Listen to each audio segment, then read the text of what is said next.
नमस्कार, संध्या किचनमध्ये तुमचं खूप मनापासून स्वागत। आजच्या व्हिडिओमध्ये व्हेज सँडविचचा व्हिडिओ आहे। तर त्याच्यासाठी इथे मी सगळ्या भाज्या स्लाइस कट करून घेतलेल्या आहेत आणि बटाटे जे आहेत ते 2 घेतलेले आहेत, मी उकडून घेतलेले आहेत।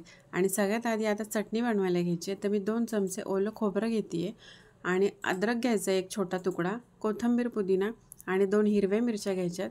चवीपुरतं मीठ घालायचं, 1 चमचा दही घालायचे आणि 2 चमचे पाणी घालायचे आणि बारीक वाटून घ्यायची चटणी। सहसा ही चटणी बनवताना कोणी खोबरं घालत नाही, पण मी ट्राय केले, छान लागते चटणी, तुम्ही करून बघा। आता चटणी वाटून झालेली आहे आणि इथे मी ब्रेडचे स्लाइस घेतलेले आहेत। तर मी सँडविच बनवताना ब्रेडच्या स्लाइस सहसा कडा ज्या आहेत त्या कट करून घेत नाहीत, मी अशाच घेते। आणि आता एका स्लाइसला आपण ग्रीन चटणी लावायची आणि दुसऱ्या स्लाइसला टोमॅटो सॉस लावायचा आहे। आणि सगळ्यात आधी बटाट्याचे लेयर घालायचे, नंतर काकडी घालायचे 4 स्लाइस, नंतर गाजर घालायचे।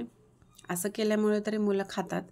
आणि 2 स्लाइस टोमॅटो घातलेला आहे आणि गोल कांदा कापून घेतलेला आहे मी स्लाइसमध्ये, तो पण आता याच्यामध्ये घालायचा आहे। आणि हे सगळं घातल्यानंतर याच्यावरती ऑरिगॅनो घालायचं आहे आणि दोन्ही स्लाइस आपण बंद करून घ्यायचं आहे।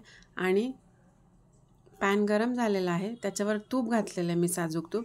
साजूक तुपामुळे ना सँडविचला खूप छान चव येते। नेहमी आपण ज्यावेळेस बनवतो त्यावेळेस बटरचा वापर करतो, तर मी तुपाचा वापर करते। तुम्ही करून बघा एकदा।